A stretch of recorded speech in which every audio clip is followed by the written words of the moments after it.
ಸಿದ್ದಾಪುರ ತಾಲೂಕಿನಲ್ಲಿರುವ ನಾಮಧಾರಿ ಅಭಿವೃದ್ಧಿ ಸಂಘ ಎನ್ನುವ ಪ್ರತಿಯೊಬ್ಬ ನಾಮಧಾರಿಗೂ ಅನ್ವಯಿಸುತ್ತದೆ. ಸರ್ಕಾರದ ಹಣವನ್ನ ಬಳಸಿ ಸಾರ್ವಜನಿಕರಿಂದ ಹಣ ಪಡೆದು ಕಟ್ಟಿರುವ ಸಮುದಾಯ ಭವನ, ಇದರಲ್ಲಿ ಎಲ್ಲರಿಗೂ ಹಕ್ಕಿದೆ. ನಾಮಧಾರಿ ಸಮಾಜದವರು ಕಟ್ಟಡ ನಿರ್ಮಾಣಕ್ಕೆ ಹಣ ನೀಡುವುದಿಲ್ಲ ಎಂದು ಬಹಿರಂಗವಾಗಿ ಹೇಳಿಕೆ ನೀಡಿ ನಾಮಧಾರಿ ಅಭಿವೃದ್ಧಿ ಸಂಘದ ಅಧ್ಯಕ್ಷರು ಸಮಾಜವನ್ನ ಸಾರ್ವಜನಿಕರ ಎದುರು ಅವಮಾನಿಸಿದ್ದಾರೆ. ಕೂಡಲೇ ತಾಲೂಕಾ ನಾಮಧಾರಿ ಅಭಿವೃದ್ಧಿ ಸಂಘದ ಅಧ್ಯಕ್ಷರು ಸಮಾಜದ ಕ್ಷಮೆ ಕೇಳಬೇಕು ಎಂದು ನಾಮಧಾರಿ ಸಮಾಜದ ಮುಖಂಡ ತೋಟಪ್ಪ ನಾಯ್ಕ ಹೊಸೂರು ಆಗ್ರಹಿಸಿದ್ದಾರೆ. ಅವರು ಸಿದ್ದಾಪುರದಲ್ಲಿ ಸುದ್ದಿಗೋಷ್ಠಿ ನಡೆಸಿ ಮಾತನಾಡಿದ್ರು. ಇಂದಿನ ಅಧ್ಯಕ್ಷರು ಈ ಹಿಂದೆ ಉಪಾಧ್ಯಕ್ಷರಿದ್ದೀರಿ. ಆ ಸಂದರ್ಭದಲ್ಲಿ ಜಾಗ ಕಮರ್ಷಿಯಲ್ ಆಗಿರಲಿಲ್ಲ. ಸರ್ಕಾರದ ಅನುದಾನ ಪಡೆಯಲು ಆಗುತ್ತಿಲ್ಲ ಎಂದು ನಿಮಗೆ ತಿಳಿದಿಲ್ಲವೇ? ನೀವು ಅಧ್ಯಕ್ಷರಾಗಿಯೇ ಕಟ್ಟಡ ಮಾಡಬೇಕು ಎಂದು ಅನುದಾನವನ್ನ ತಡೆ ಹಿಡಿದಿರಬಹುದು ಎನ್ನುವ ಅನುಮಾನ ನಮಗೆ ಕಾಡುತ್ತಿದೆ. ಲೆಕ್ಕ ಕೇಳಲು ಸದಸ್ಯರ ಹೊರತುಪಡಿಸಿ ಯಾರಿಗೂ ಹಕ್ಕಿಲ್ಲ ಎನ್ನುತ್ತೀರಿ. ಇದು ಕೋಟ್ಯಾಂತರ ರೂಪಾಯಿ ಆಸ್ತಿ ಎಂದು ಹೇಳುತ್ತಾರೆ. ಸಂಘದ ಸದಸ್ಯತ್ವ ನೀಡದೆ ಯಾರಿಗೂ ಅವಕಾಶ ಕೊಡದೆ ನಮ್ಮ ಕಪಿಮುಷ್ಟಿಯಲ್ಲಿ ಇಟ್ಟುಕೊಂಡು ನೀವು ಆಸ್ತಿ ಹೊಡೆಯುವ ಹುನ್ನಾರ ನಡೆಸಿದ್ದೀರಿ ಎನ್ನುವುದು ನಮಗೆ ಅನಿಸುತ್ತಿದೆ. ಸಮಾಜದವರು ಯಾರು ನಿಮ್ಮನ್ನ ಪ್ರಶ್ನಿಸಬಾರದು ಎಂದ್ರೆ ನೀವೇ ಪ್ರೈವೇಟ್ ಲಿಮಿಟೆಡ್ ಕಂಪನಿ ರಿಜಿಸ್ಟರ್ ಮಾಡಿಕೊಳ್ಳಿ, ನಾವು ನಿಮಗೆ ಸಹಕಾರ ನೀಡುತ್ತೇವೆ ಎಂದರು. ನಾಮಧಾರಿ ಅಭಿವೃದ್ಧಿ ಸಂಘದ ಅಧ್ಯಕ್ಷರು ಬೇರೆ ಸಂಘ ಮಾಡ್ಕೊಳ್ಳಿ ಅಂತ ಹೇಳಿದ್ದಾರೆ. ಇವ್ರ ಮಾತನ್ನ ಕೇಳ್ಕೊಂಡು ಯಾರಾದ್ರೂ ನಮ್ಮ ಒಂದಿಷ್ಟು ಜನ ಶಾಸಕರ ಹತ್ರ ಹೋಗಿ ಈಗಾಗಲೇ ನಾಮಧಾರಿ ಅಭಿವೃದ್ಧಿ ಸಂಘಕ್ಕೆ ಸರ್ಕಾರದಿಂದ ಸಾಕಷ್ಟು ಹಣ ಬಿಡುಗಡೆ ಆಗಿದೆ, ನಾವು ಒಂದು ಹೊಸ ಬೇರೆ ಕಟ್ಟಡವನ್ನು ಕಟ್ತೀವಿ, ನಮಗೆ ನೀವೀಗ ಶಾಸಕರು ಅನುದಾನವನ್ನು ಕೊಡಬೇಡಿ, ನಮಗೆ ಕೊಡಿ ಅಂತ ಹೇಳಿದ್ರೆ ಅದರಲ್ಲಿ ಏನಾದ್ರು ಅರ್ಥ ಇದೆಯಾ? ಹಾಗಾಗಿ ಇವರು ಸ್ಪಷ್ಟವಾಗಿ ಸಮಾಜವನ್ನು ಒಡೆಯುವಂತ ಕೆಲಸವನ್ನ ನಾಮಧಾರಿ ಅಭಿವೃದ್ಧಿ ಸಂಘದ ಅಧ್ಯಕ್ಷ ಮಾಡ್ತಿದ್ದಾರೆ ಅಂತೇಳಿ ನಮ್ಗೆ ಅನಿಸ್ತಾ ಇದೆ. ನಾಮಧಾರಿ ಅಭಿವೃದ್ಧಿ ಸಂಘ ಕರ್ನಾಟಕ ಸೊಸೈಟಿ ಆಕ್ಟ್ ಅಡಿಯಲ್ಲಿ ನೋಂದಾಯಿತ ಸಂಘ. ಸರ್ಕಾರದ ಅನುದಾನವನ್ನು ಪಡೆದು ಸಮಾಜದ ಹೆಸರಲ್ಲಿ ಹಣ ಪಡೆದಂತಹ ಸಂಘ ಆಗಿದ್ರಿಂದ ಇದು ನಮ್ಮದು ನಿಮ್ದು ಅಂತ ಹೇಳೋ ಪ್ರಶ್ನೆನೇ ಇಲ್ಲ. ಇದು ಸಮಾಜಕ್ಕೆ ಸೇರಿದ ಸಂಘ. ನಾಮಧಾರಿ ಅಭಿವೃದ್ಧಿ ಅಧ್ಯಕ್ಷರು ಹೇಳ್ಬೋದು, ಇದು ನಮ್ಮ 150 ಜನರಿಗೆ ಮಾತ್ರ ಸೀಮಿತವಾದ ಸಂಘ, ಸಮಾಜದ ಎಲ್ಲವನ್ನೂ ನಾವು ಒಟ್ಟಾಗಿ ತಗೊಂಡು ಹೋಗೋ ಪ್ರಶ್ನೆ ಇಲ್ಲ ಅಂತ ಹೇಳ್ಬೋದು. ಆದರೆ ತಾಲೂಕಿನ ಎಲ್ಲ ನಾಮಧಾರಿಗಳಿಗೂ ಸೇರುವಂತಹ ಸಂಘ ನಾಮಧಾರಿ ಅಭಿವೃದ್ಧಿ ಸಂಘ ಹಾಗೂ ನಾಮಧಾರಿ ಸಮುದಾಯ ಭವನ. ಅವರು ನೀವು ಲೆಕ್ಕ ಕೇಳಬೇಡಿ, ಬೇರೆ ಸಮುದಾಯ ಭವನ ಕಟ್ಕೊಳ್ಳಿ ಅಂತ ಹೇಳಕ್ಕೆ ಇದು ಅವ್ರದ್ದು ಪ್ರೈವೇಟ್ ಲಿಮಿಟೆಡ್ ಕಂಪನಿ ಅಲ್ಲ, ಇದು ಸಮಾಜದ ಆಸ್ತಿ. ಸರ್ಕಾರದ ಹಣವನ್ನು ಬಳಸಿ ಸಾರ್ವಜನಿಕರಿಂದ ದೇಣಿಗೆಯನ್ನು ತಗೊಂಡು ಕಟ್ಟಿದ್ದು ಸಮುದಾಯ ಭವನ ಸಮಾಜದ ಎಲ್ಲರಿಗೂ ಸೇರುವಂಥದ್ದು. ಇವ್ರು ಬೇಕಿದ್ರೆ ಒಂದು ಪ್ರೈವೇಟ್ ಲಿಮಿಟೆಡ್ ಕಂಪನಿಯನ್ನು ಮಾಡ್ಕೊಂಡು ಬೇರೆ ಸಮುದಾಯ ಭವನವನ್ನು ಕಟ್ಟಲಿ, ಅವರಿಗೆ ನಾವು ಕೂಡ ದೇವರ ಶಕ್ತಿ ಕೊಟ್ಟರೆ ಸಹಕಾರವನ್ನು ಕೊಡ್ತೀವಿ. ಈಗಿರುವಂಥ ನಾಮಧಾರಿ ಅಭಿವೃದ್ಧಿ ಸಂಘ ಹಾಗೂ ಸಮುದಾಯ ಭವನ ಇಡೀ ನಾಮಧಾರಿ ಸಮಾಜಕ್ಕೆ ಸೇರಿದ್ದು. ಹಾಗಾಗಿ ಇವರು ಈ ರೀತಿಯ ಸರ್ವಾಧಿಕಾರದ ಧೋರಣೆಯನ್ನು ಬಿಟ್ಟು ಸಮಾಜದ ಎಲ್ಲರನ್ನೂ ವಿಶ್ವಾಸ ತೆಗೆದುಕೊಂಡು ಹೋಗ್ಬೇಕಂತೇಳಿ ನಾನು ಇವತ್ತಿನ ಪತ್ರಿಕಾಗೋಷ್ಠಿ ಮೂಲಕ ಕೇಳ್ಕೊಳ್ತಿದ್ದೇನೆ. ನಮ್ಮ ನಾಮಧಾರಿ ಅಭಿವೃದ್ಧಿ ಸಂಘದ ಅಧ್ಯಕ್ಷರು, ನಮ್ಮ ಹಿರಿಯರು, ಸ್ವಾಮೀಜಿಗಳು ಇವರೆಲ್ಲ ಭಾಷಣದಲ್ಲಿ ಹೇಳ್ತಾರೆ, ನಾಮಧಾರಿಗಳಲ್ಲಿ ಯುವಕರಿದ್ದಾರೆ, ಉದ್ಯಮಿಗಳಿದ್ದಾರೆ, ವ್ಯಾಪಾರಸ್ಥರಿದ್ದಾರೆ, ಅವ್ರ ಮನೆಗೆ ಹೋದ್ರೆ ದುಡ್ಡು ಕೊಡ್ತಾರೆ ಅಂತ ಇವರು ಭಾಷಣದಲ್ಲಿ ಹೇಳ್ತಾರೆ. ಆದರೆ ನಾವು ಮನೆ ಬಾಗಿಲಿಗೆ ಹೋದಾಗ ನಾಮಧಾರಿಗಳು ಯಾರೂ ನಮಗೆ ದುಡ್ಡು ಕೊಡೋದಿಲ್ಲ ಅಂತ ಹೇಳಿದ್ದಾರೆ. ಇವರು ಸಾರ್ವಜನಿಕವಾಗಿ ನಮ್ಮ ಸಮುದಾಯವನ್ನ, ನಾಮಧಾರಿ ಸಮುದಾಯವನ್ನ ಅವಮಾನಿಸುವಂತ ಕೆಲಸವನ್ನ ಇವರು ಮಾಡಿದ್ದಾರೆ. ಅದಕ್ಕೋಸ್ಕರ ಇವರು ನಾಮಧಾರಿ ಸಮಾಜದ ಕ್ಷಮೆಯನ್ನು ಕೇಳಬೇಕಂತೇಳಿ ಇವತ್ತಿನ ಪತ್ರಿಕಾಗೋಷ್ಠಿ ಮೂಲಕ ನಾನು ಆಗ್ರಹವನ್ನು ಮಾಡ್ತಿದ್ದೇನೆ.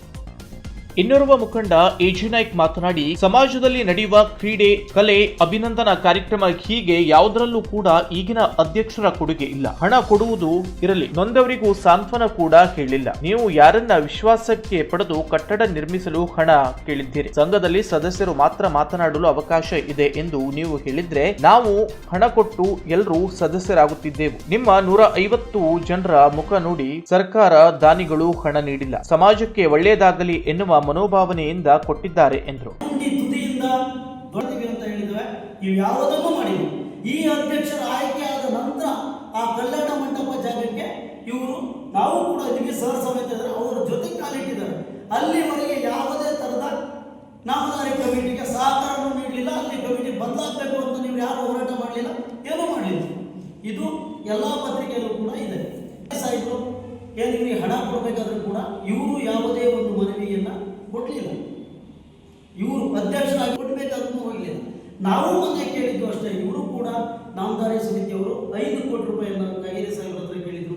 ನಾವು ಆತ್ಮೀಯರಾಗಿರ್ಬೇಕಾದ್ರೆ ಎಲ್ಲರೂ ಕೂತ್ಕೊಂಡು ಚರ್ಚಿಸ್ತಾರೆ, ನಮ್ಮ ಸಮಾಜ ದೊಡ್ಡಕ್ಕಿದೆ ಕೂಡ ಕೂಡ ಈ ತರ ಮನವಿ ಮಾಡಿಕೊಂಡು ಬಿಟ್ಟರೆ ಭೀಮಣ್ಣ ನಾಯಕರ ಬಗ್ಗೆ ನಾವು ಕೆಟ್ಟದ ಥರದಲ್ಲೂ ಮಾತಾಡಿಲ್ಲ. ಒಂದು ಸಂಘದ ವರಸೆಗಳು ಹೇಗೆ ಬದಲಾಯಿತು, ದುಡ್ಡು ಕೊಟ್ಟವರು ಮಾತ್ರ ನಮಗೆ ಕೇಳಬೇಕು, ಪ್ರಶ್ನೆ ಮಾಡಬೇಕು ಅನ್ನೋದಾದ್ರೆ ಸರ್ಕಾರ, ನಮ್ಮ ಸರ್ಕಾರ ಏನು ಹಣ ಕೊಟ್ಟಿದೆ, ಯಾವುದೇ ಸರ್ಕಾರ ಆಗಿರ್ಬೋದು, ಹಿರಿಯರಾಗಿರ್ಬೋದು, ಎಲ್ಲರೂ ಕೂಡ ಇವರು 150 ಜನರ ಮತ ನೋಡಿ ಹಣ ಕೊಟ್ಟಿಲ್ಲ. ನಮ್ಮ ಸಮಾಜದ ಎಲ್ಲರ ಒಂದು ಹಿತಾಸಕ್ತಿಯನ್ನು ನೋಡಿಕೊಂಡು ಸಮಾಜ ದೊಡ್ಡ ಪ್ರಮಾಣದಾಗಿದೆ ಅನ್ನೋ ಕಾರಣಕ್ಕೆ ಹಣವನ್ನು ಕೊಟ್ಟಿದ್ದಾರೆ. ನಮ್ಮ ಸಮಾಜದ ಯುವಕರು ಪ್ರಶ್ನೆ ಮಾಡಿದ್ದಕ್ಕೆ ನೀವು ಬೇರೆ ಕಲ್ಯಾಣ ಮಂಟಪ ಕಟ್ಕೊಡ್ರಿ ಅಂತ ಕೇಳ್ತಾರೆ ಅಂದರೆ ನಮ್ಮ ಸಮಾಜವನ್ನು ಹೊಡೆಯುವಂಥ ಕೆಲಸಗಳು ಮಾಡ್ತಾರೆ. ಹಳ್ಳಿಯಲ್ಲಿ ಮೀಟಿಂಗ್ ಮಾಡಿದ್ದೀವಿ, ಯಾರು ಕೂಡ ಹಣ ಕೊಟ್ಟಿಲ್ಲ ಅಂತ ಹೇಳಿ ಒಂದು ಪತ್ರಿಕಾಗೋಷ್ಠಿಯಲ್ಲಿ ಹೇಳಿ ನನ್ನ ಸಮಾಜಕ್ಕೆ ಅವಮಾನ ಮಾಡ್ತಾರೆ. ನಿಮ್ಮ ಎದುರಿಗೆ ಅವರು ಮೊನ್ನೆ ಹೇಳಿಕೆ ಕೊಟ್ಟಿದ್ದಾರೆ, ಅದು ವಿಡಿಯೋಸ್ಗಳು ಸಮೇತ ನಮ್ಮ ಹತ್ರ ಇದೆ. ಮೊನ್ನೆ ಅವ್ರು ಹೇಳ್ಬೋದಾಯ್ತು, ಸಮಾಜದವರೆಲ್ಲರೂ ಮೀಟಿಂಗ್ ಕರಿತೀವಿ, ನಿಮ್ಮೆಲ್ಲರೂ ವಿಶ್ವಾಸಕ್ಕೆ ತಗೊಳ್ತೀವಿ, ಇವರು ಸದಸ್ಯತ್ವದಲ್ಲೇ ಮಾತಾಡಬೇಕು ಅನ್ನೋದಿದ್ರೆ ದೊಡ್ಡ ಮೀಟಿಂಗ್ ಕರೆದು ಅದನ್ನು ಕೂಡ ಬಯಲು ಮಾಡ್ಬೋದಾಯಿತು. ಇಲ್ಲ, ಸದಸ್ಯತ್ವರು ಆದರೂ ಮಾತ್ರ ಹಕ್ಕಿದೆ ಅಂತ ಹೇಳಿದ್ರೆ ನಾವೆಲ್ಲರೂ ಆಗ್ತಿದ್ವಿ. ನಾವ್ಯಾರು ಹಣ ಕೊಡೋದಿಲ್ಲ ಅಂತ ಹೇಳಿಲ್ಲ.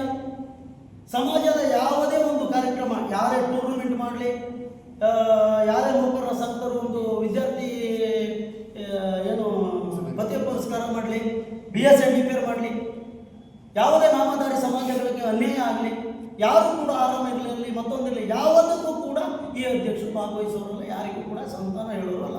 ಹಣ ಕೊಡೋದಿಲ್ಲ ಬಿಡಿ, ಬೇಡ, ಸಂತಾನ ಕೂಡ ಹೇಳೋದಿಲ್ಲ. ಇವತ್ತು ನನ್ನ ಸಮಾಜ ಹಣ ಕೊಡಲಿಲ್ಲ ಅಂತ ಹೇಳೋ ನಾಮಧಾರಿ ಸಮಾಜದ ಅಧ್ಯಕ್ಷರಲ್ಲಿ ನಾನು ವಿನಂತಿ ಮಾಡ್ಕೊಳ್ತೀನಿ, ಯಾರನ್ನ ವಿಶ್ವಾಸಕ್ಕೆ ತಗೊಂಡಿದ್ದೀರಿ? ಯಾರನ್ನ ವಿಶ್ವಾಸಕ್ಕೆ ತೆಗೆದುಕೊಂಡು ನೀವು ಹಣ ಕೇಳಿದ್ದೀರಿ?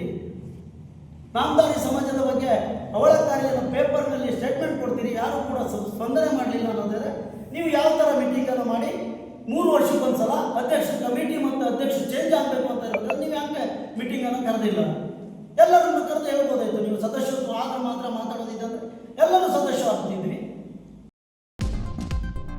BSNDP ಜಿಲ್ಲಾ ಉಪಾಧ್ಯಕ್ಷ ವಿನಾಯಕ್ ನಾಯ್ಕ್ ಮಾತನಾಡಿ, ನಾನು ಕೂಡ ಸಂಘದ ಸದಸ್ಯನಿದ್ದೆ. ಯಾವುದೇ ವಾರ್ಷಿಕ ಸರ್ವಸಾಧಾರಣ ಸಭೆ ನಡೆಸಿಲ್ಲ, ಲೆಕ್ಕ ನೀಡಿಲ್ಲ. ಸಮಾಜದಲ್ಲಿ ಸಾವು ನೋವುಗಳು ಸಂಭವಿಸಿದಾಗ ಯಾರಿಗೂ ಧೈರ್ಯ ತುಂಬುವ ಕೆಲಸ ಮಾಡಿಲ್ಲ. ಪ್ರತಿಭಾವಂತ ವಿದ್ಯಾರ್ಥಿಗಳಿಗೂ ಪ್ರತಿಭಾ ಪುರಸ್ಕಾರ ನೀಡಿಲ್ಲ. ಸಿಗಂದೂರು ಹೋರಾಟದಲ್ಲಿ ಇದು ನಮ್ಮ ಸಮಾಜದಲ್ಲ, ಕುಟುಂಬದ್ದು ಎಂದು ಹೇಳಿದ್ರು. ನಾಮಧಾರಿ ಅಭಿವೃದ್ಧಿ ಸಂಘ ಎಂದ್ರೆ ಕೇವಲ ಸಭಾಭವನ ಕಟ್ಟಲು ಸೀಮಿತವಾಗಿದೆ. ಇವರು ಯಾವ ಒಂದು ಜವಾಬ್ದಾರಿ ನಿರ್ವಹಿಸದೇ ಇರುವುದರಿಂದ ಕೂಡಲೇ ನೈತಿಕ ಹೊಣೆ ಹೊತ್ತು ಅವರ ಸ್ಥಾನಕ್ಕೆ ರಾಜೀನಾಮೆ ನೀಡಬೇಕೆಂದು ಒತ್ತಾಯ ಮಾಡಿತ್ತು.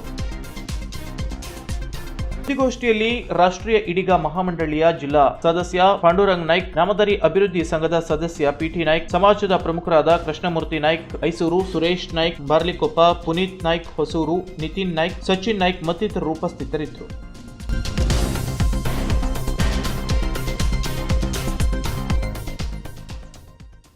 ಪ್ರಿಯ ವೀಕ್ಷಕರೇ, ಈ ವಿಡಿಯೋನ ನೋಡೋದಕ್ಕೂ ಮೊದಲು ನಮ್ಮ ಚಾನೆಲ್ ಅನ್ನ ಇನ್ನು ಸಬ್ಸ್ಕ್ರೈಬ್ ಮಾಡ್ಕೊಂಡಿಲ್ಲ ಆದರೆ ತಕ್ಷಣವೇ ಸಬ್ಸ್ಕ್ರೈಬ್ ಮಾಡ್ಕೊಳ್ಳಿ. ಹಾಗೆ ವಿಡಿಯೋ ಇಷ್ಟ ಆಗಿದ್ರೆ ಶೇರ್ ಮಾಡಿ.